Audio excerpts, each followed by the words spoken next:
DNA news Nashik, शोध सत्याचा.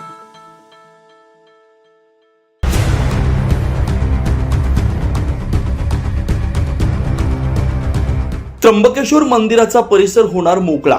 50हून अधिक गाळ्यांवर जेसीबीचा हातोडा. सिंहस्थ कुंभमेळ्याच्या पार्श्वभूमीवर दर्शन पथासाठी अतिक्रमण हटाव मोहीम तीव्र.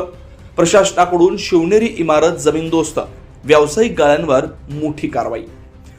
त्र्यंबकेश्वर इथं आगामी सिंहस्थ कुंभमेळ्याच्या पार्श्वभूमीवर प्रशासनानं अतिक्रमण हटाव मोहीम अत्यंत आक्रमकपणे हाती घेतली आहे.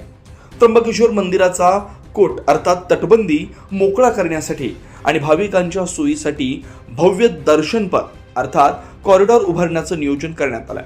या कामात अडथळा ठरणाऱ्या 50हून अधिक व्यावसायिक गाळ्यांवर आणि पक्क्या बांधकामांवर प्रशासनानं जेसीबीच्या साह्यानं कारवाई केली आहे. विशेषतः मंदिराच्या कोटाला लागून असलेली दुकानं हटवल्यामुळे आता मंदिराचा परिसर मोकळा श्वास घेणार आहे. पायाभूत सुविधा विकास महामंडळाच्या आदेशानुसार ही मोठी कारवाई राबवण्यात आली आहे. यामुळे परिसरात मोठी खळबळ उडाली. या मोहिमेदरम्यान प्रसिद्ध शिवनेरी इमारत पूर्णपणे जमीनदोस्त करण्यात आली. प्रशासनानं यापूर्वी संबंधितांना 20 एप्रिल पर्यंतची मुदत दिली होती. काही व्यावसायिकांनी घरगुती कारण सांगून किंवा न्यायालयातून स्थगिती मिळवून वेळ वाढवून घेण्याचा प्रयत्न केला, तर काहींनी स्वतःहून दुकानं रिकामी करण्याचा निर्णय घेतला. मात्र मुदत संपल्यानंतर प्रशासनानं थेट कारवाईला सुरुवात केली. एकेकाळी भाडेकरू म्हणून व्यवसाय करणाऱ्या अनेक दुकानदारांच्या बांधकामावर या मोहिमेत हातोडा चालवण्यात आला.